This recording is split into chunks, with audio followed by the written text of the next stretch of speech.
buenas noches, amigos de Efecto Mundial. En esta ocasión dedicaremos nuestras reflexiones y nuestro programa a conocer un poco más y entrar en la política exterior, el devenir económico del país más grande del mundo. Literalmente estoy refiriéndome, por supuesto, a Rusia. Y quiero agradecer muchísimo al embajador Morozov que nos haya acompañado esta noche. El embajador Morozov, además de ser el embajador de Rusia en México, es el decano del cuerpo diplomático en nuestro país y le agradezco muy especialmente que se encuentre con nosotros. Bienvenido, embajador. Gracias. Yo también quisiera saludar, muy buenas noches a todos. Me da mucho gusto estar aquí y agradezco mucho a mi colega y amigo, el embajador Enrique Virugo, por esta amable invitación a estar con televidentes en este programa.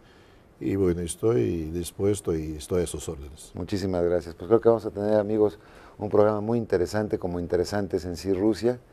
Y después de este corte de noticias de la semana, regresamos con el embajador Morozov. El presidente Dmitry Medvedev presentó a la Duma estatal un proyecto de ley que puede restablecer ya en mayo la elección directa de los gobernadores regionales. En ellas podrán participar tanto autonominados como representantes de todos los partidos registrados. Las formaciones políticas, conforme al proyecto de ley, votarán libremente a sus candidatos. El proyecto de ley presentado en la Duma no contiene el famoso filtro presidencial para los candidatos a gobernador. Los partidos políticos propondrán al presidente una lista o bien un único candidato, y el presidente bien escogerá a quien le parezca preferible de aquella lista según diversas consideraciones, o bien se pondrá de acuerdo con el único candidato. De la relación entre México y Rusia, ¿en dónde estamos en este momento?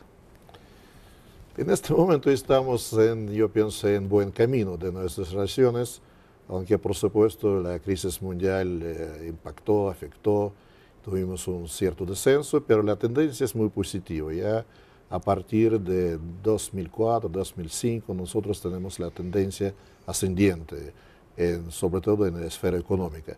Políticamente nuestras relaciones son excelentes. Yo pienso, usted con su experiencia trabajando en la ONU conoce, ¿verdad?, que nosotros tenemos muchas coincidencias o aproximaciones en la política internacional, tenemos muchos puntos de vista común sobre los temas globales en la búsqueda de la solución. Por eso quiero decir que la parte política es excelente, el diálogo sigue, el diálogo en distintos niveles.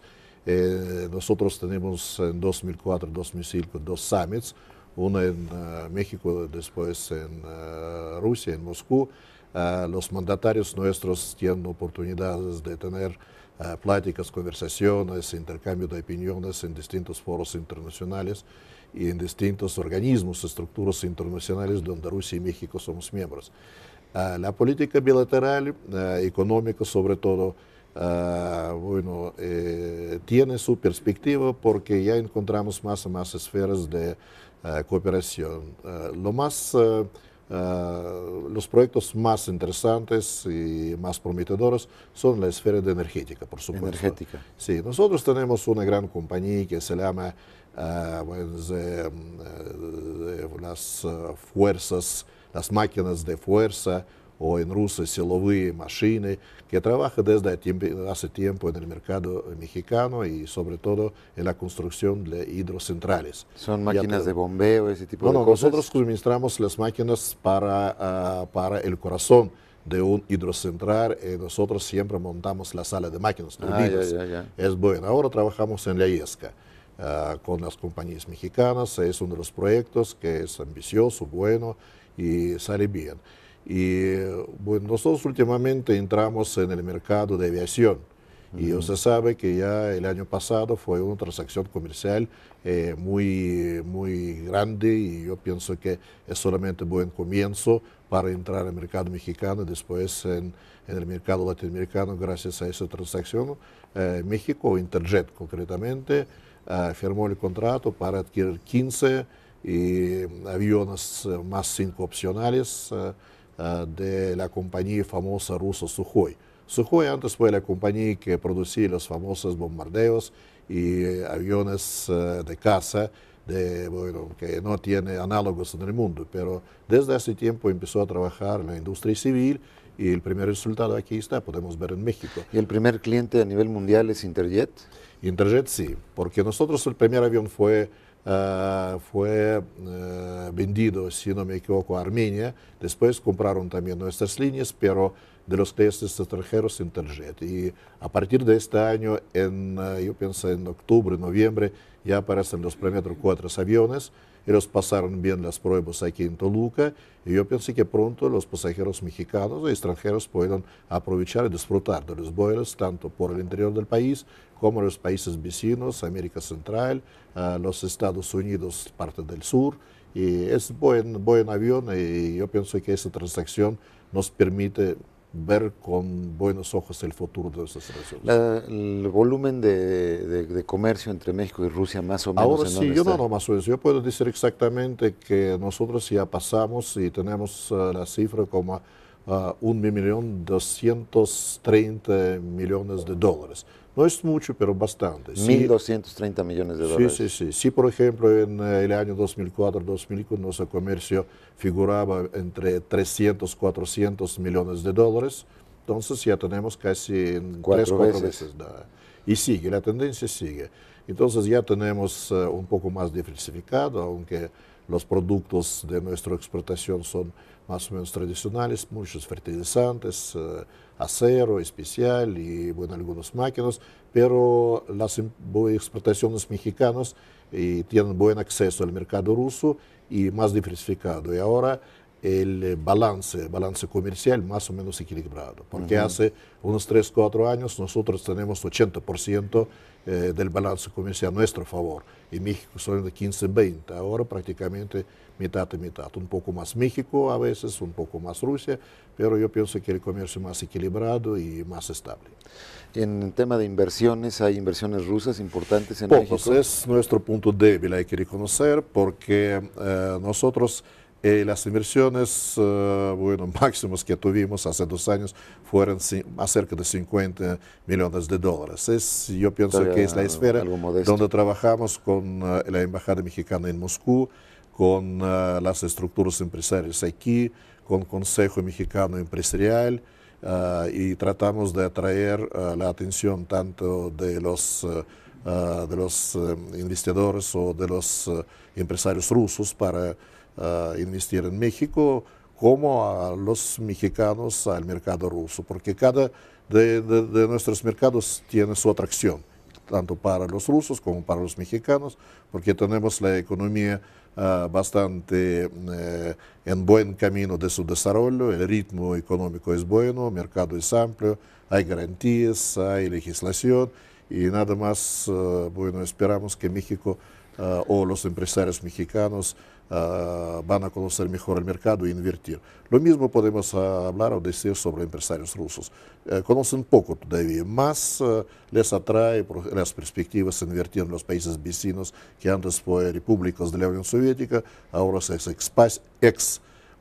espacio de la Unión Soviética, pero son vecinos y son partners tradicionales. El mismo problema, pero yo pienso que con el tiempo podemos corregir y dar o empujar la tendencia a los inversionistas. Porque Rusia tiene actualmente, por el poderío energético sobre todo, es uno de los países que tiene más liquidez en estos momentos.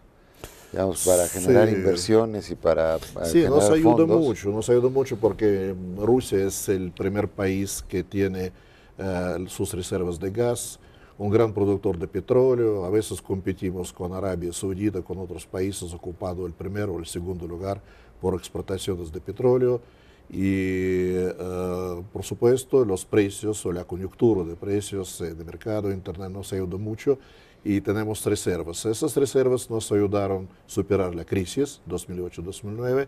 Esas reservas nos permiten acumular y tener un buen colchón financiero que nos permite amortiguar los problemas sociales y económicos. Pues prácticamente no se sintió la crisis en Rusia, ¿no? Porque sentimos y por supuesto nos impactó porque no tanto como a otros países, porque nosotros no tuvimos relaciones económicos y financieros muy estrechos con los Estados Unidos, más con Europa.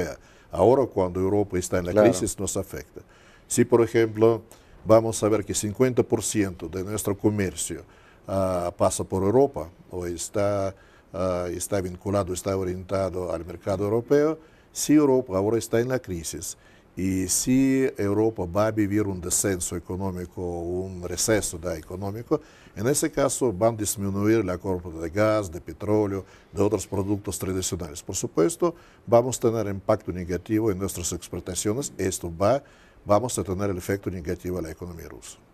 Sí, la crisis europea pues realmente está perjudicando pues, prácticamente a todo el mundo en este momento, pero yo creo que en el caso ruso tienen ustedes una ventaja comparativa que tiene que ver con que la energía no es algo que puedan sustituir los europeos. Es decir, van a tener que seguir consumiendo, quizá no a los mismos niveles, pero importantes cantidades de petróleo, y lo ligo con el tema de Irán. Porque si se cierra efectivamente la llave de Irán, ahora con la crisis que está habiendo, pues seguramente haya alguna demanda mayor de la generación de energía rusa. No, eso sí, pero no quisiéramos hacer cuenta de Irán aumentar, porque pensamos el tema de Irán tiene distintos aspectos para buscar su solución, pero sí, tiene razón, porque nosotros ya tenemos un gasoducto que pasa por el norte, famoso, que directamente lleva gas a Alemania. Entonces, en ese caso, nosotros ya no tenemos problema con tránsito. Ahora ya trabajamos por el sur para suministrar el gas a los países de Balcanes y del sur de Europa. Es buenas perspectivas, ya nosotros cooperamos mucho con Turquía en eso, y porque pasa así una parte de nuestro gasoducto por el territorio turco. Pero de todos modos, si van a disminuir el consumo de gas y de petróleo, por supuesto, nosotros seremos el país afectado. Y nosotros ya tratamos también de participar cómo aliviar o cómo ayudar a Europa, porque se calculan los especialistas, economistas y financieros calculan que para salir de la crisis Europa necesita 600 mil millones de dólares, 600. Entonces, claro que es gran suma. Todavía hay distintas opiniones. Puede ser que hasta más, porque si nada más Grecia son 128. Y Grecia, Italia, España y Portugal. Pero, por supuesto, hay distintas opiniones. Todavía un grupo de países piensa que Europa debe o tiene todavía reservas, debe aprovechar esas reservas, todavía puede posibilidad salir de esta crisis. Pero al mismo tiempo ya se discute el tema cómo ayudar. Y Rusia está dispuesto también a ayudar con su dinero. Si la comunidad internacional, sobre todo europea, va a hacer esfuerzos colectivos para acumular el dinero y con ese dinero salvar a Europa, nosotros tenemos interés, porque nuestro bienestar depende de nuestras relaciones con Europa. Si salvamos Europa, salvamos a nosotros mismos. Así es. Muy bien. Bueno, vamos a hacer un pequeño corte, si me permite, embajador, y regresamos con quizá el tema de Irán, que empezamos ya a trabajar después de este corte. Volvemos. En el año 2004, fue festejado el 115 aniversario del establecimiento de las relaciones diplomáticas. México fue uno de los primeros países latinoamericanos en establecer las relaciones diplomáticas con la recién formada Rusia soviética a principios de los años 20 del siglo pasado.